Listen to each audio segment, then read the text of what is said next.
across from the castle, the manor, excuse me. Yeah. It's a little hobbit hole. Some should go live in there.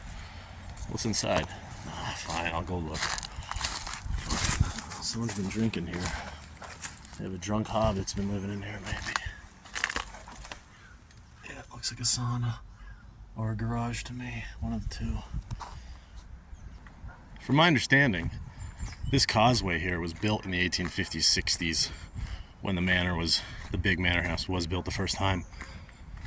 So this is an artificial road, an artificial peninsula created so that they could get back and forth to the town.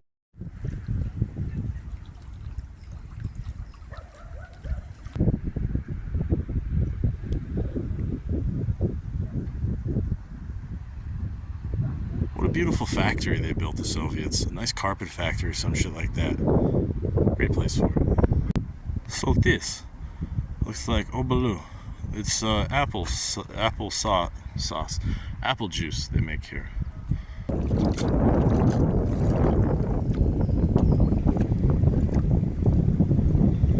Getting closer now, aren't we?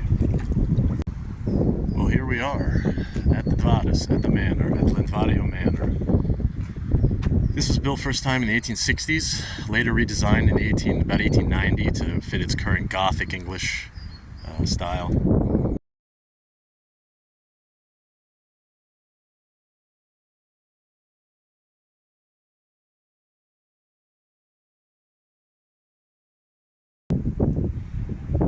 Well, would you look at that beaut. Already, I can see one problem with this reconstruction. This is not original at all looking. This looks like some modern apartment block they put on top. Now, there is some kind of controversy, debate about this third and fourth floor, let's say. Originally, the palace was built with 2 floors, and the 3rd floor was added later, and the 4th. And so there's a debate whether it should be reconstructed with 2 or 4 floors or 3. And it seems like, I hope, they reconstructed this 2nd floor and 1st floor, at least exteriorly, pretty well. And then the 3rd floor, they said, well, it's not original, so let's make it a little more modern. I'm not sure. But that doesn't look too good for a palace with 150 years old, right? So, look at that tower.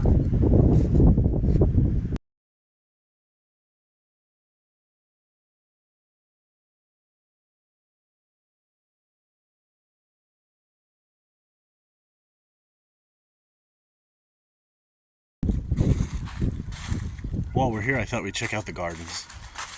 These are designed by a French designer of gardens, I guess as you'd call them, botanist of some kind. When the palace was reconstructed in the 1890s, these gardens were built. These trees included local trees, foreign trees, all kinds. So these things you're seeing, these structures, these columns, are from that era.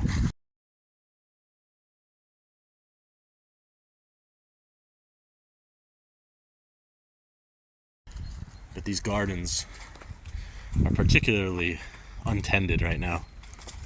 And they haven't been for decades.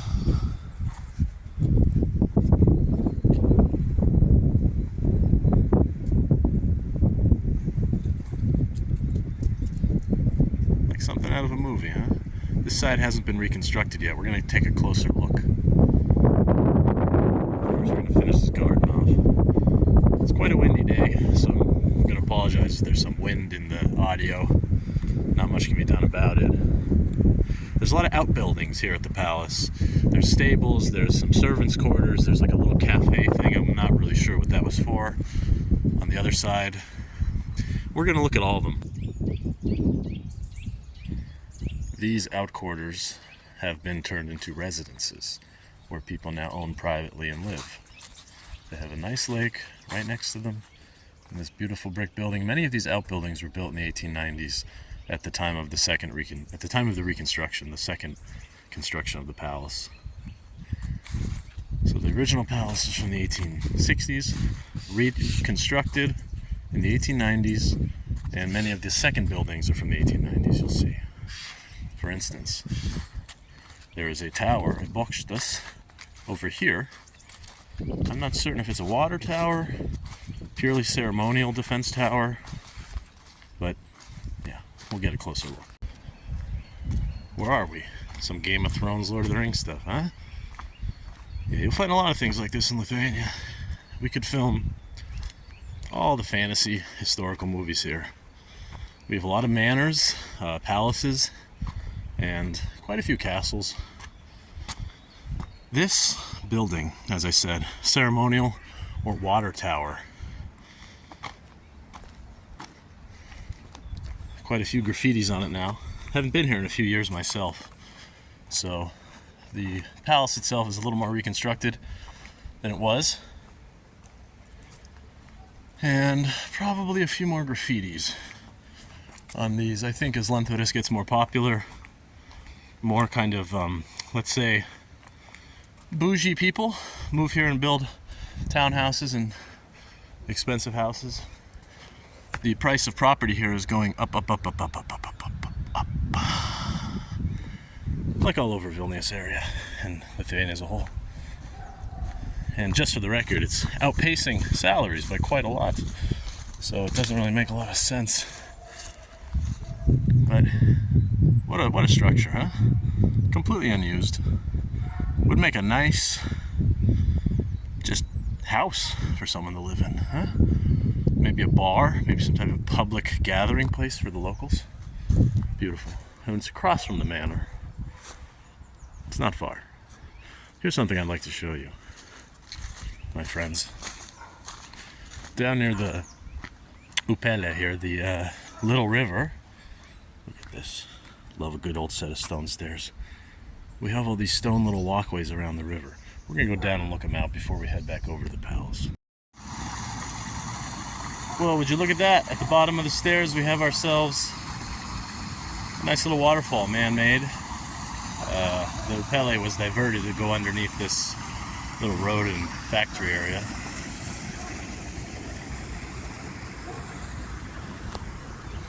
And we found a little tunnel bridge, kind of.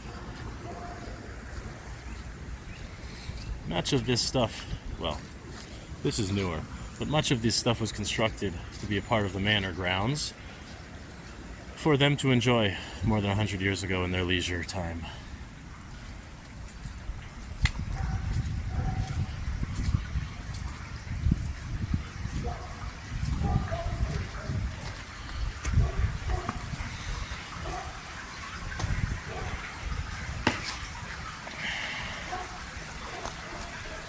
Good place for someone to camp overnight.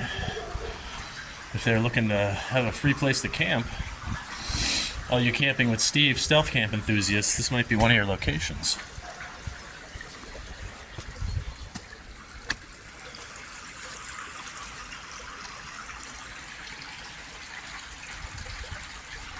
Not bad. Here we have some information. Maybe some photos. Anyone who reads Lithuanian, feel free. Look at these gentle people. These landed gentry out for a good time. Just like me. As you can see, we have some water coming from this place. I think this is the place from Lost, the center of the island. I think if you touch that water, turn into a black smoke monster or something, or you become the protector of Lentvaris. So I'm not going to touch it right now. I'm busy, but you know, anyone who wants to come and just drink that right there.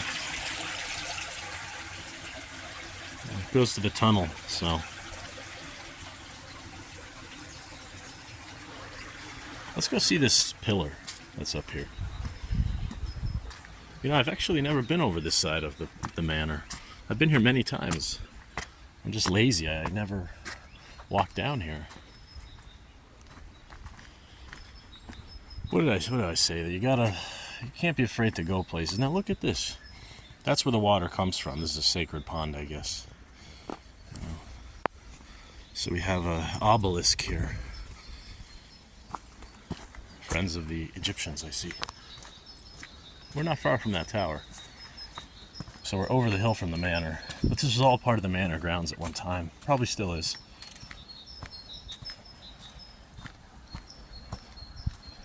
So the path goes somewhere up there. But we want to see this obelisk.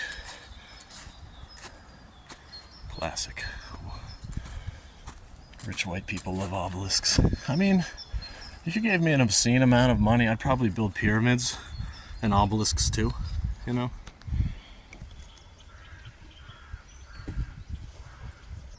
I was walking past this and I thought, oh, it's a tree. No, that's stone. That's stone and concrete that's blended to look like a tree on the lower side of the manor. It's kind of cool. Little seating area for people. So, they were here many years ago. I'm here now. Here we have the side that's not fully finished. You can see here on the right, it's not quite been reconstructed. You can see the brickwork has been started on, but around the windows and the plaster work has been left so far. Kind of gives you an idea what it looked like for the last couple of decades. But as we're under reconstruction, I'm breaking the rules, shouldn't even be here. Can't get much closer, but this is what the structure looks like in its current state.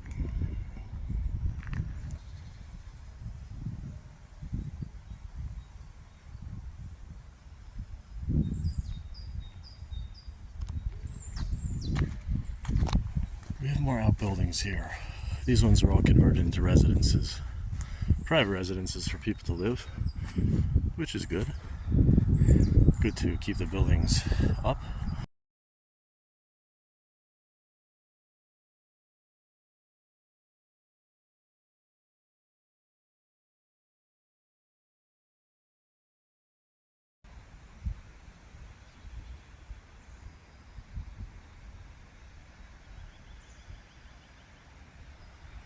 Here we have the biggest structures that haven't been renovated.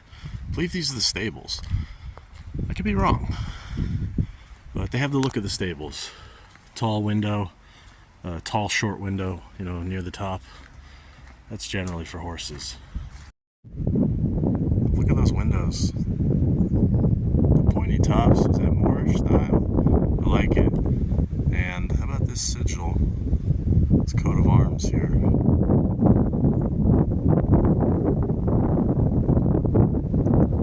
Now across from here, across the road, we have a fully dilapidated structure which you can enter. I've been here before, more than once, but that tunnel and all that I didn't see before. There's a mill, an old mill over here, which we will explore. Tell you what, although it's nice to come in the summer, it is a lot easier at this time of year to come here and explore. If you're worried about ticks in the tall grass, because all of this area, everything gets covered in tall grass, and in Lithuania you do have to worry about ticks.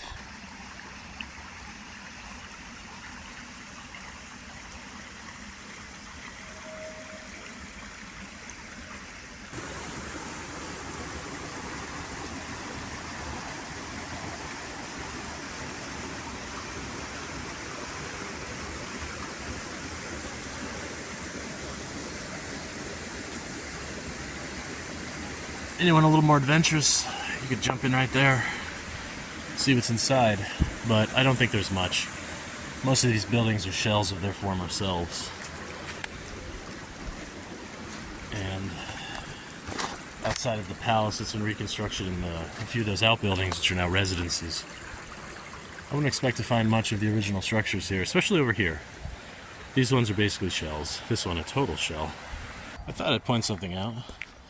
Maybe you're seeing this and wondering, what is that? What's making these lumps on the ground? These are those animals, martins, or what do we call them? Hedgehogs?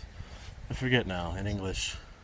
But they live under the ground, you know, they burrow and they come up and they make these holes. So if you have a garden or in your You know, if you have a house with a proper yard, they can be brutal. Of course, they can ruin your nice grass. They can be a real pest. They don't mean any harm, but they certainly give people problems who like to have nice yards. Well, I guess we should have a look then. Oh.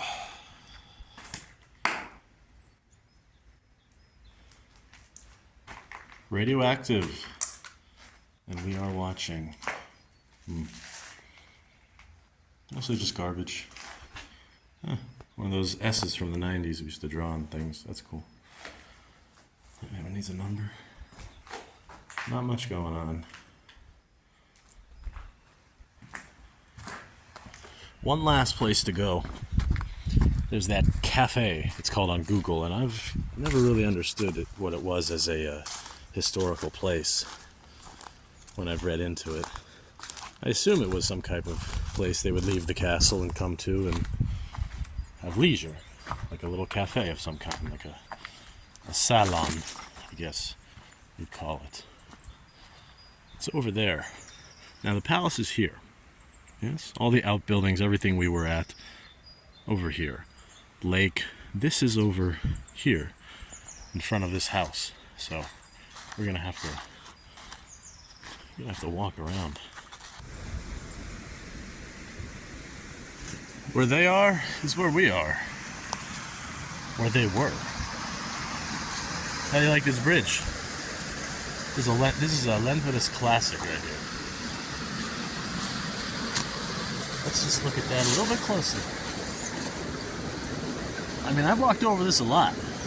I'm about to walk over it again when I leave. But I don't know how many more years people are going to be walking over this one.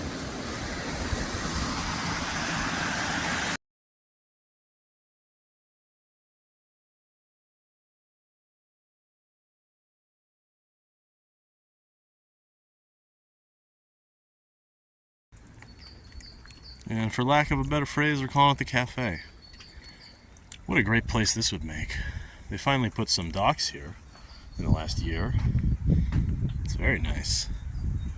There was really completely undeveloped and underdeveloped Lentvaris. Now across the way, there's this very developed park here, right across, directly across from the manor. And around the lake, there's many of these new small docks, many of them. And there's one right here. Now, wouldn't it be cool if this was a cafe or a bar or a restaurant or some type of public use building where people could enjoy this space? It would be awesome.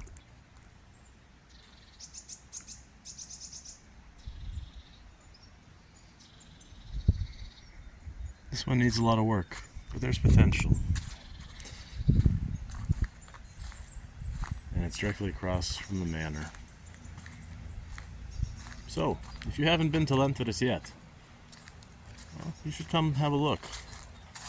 There's more here than probably you thought. And on a day like today, just a warm winter day, it's beautiful.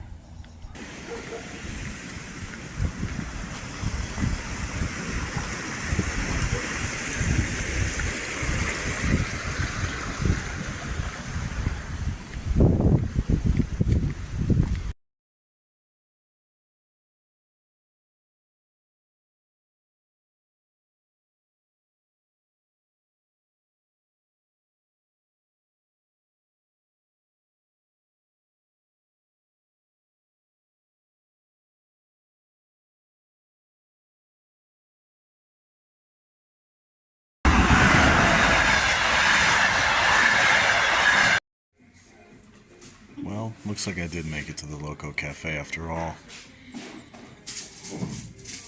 In all its glory.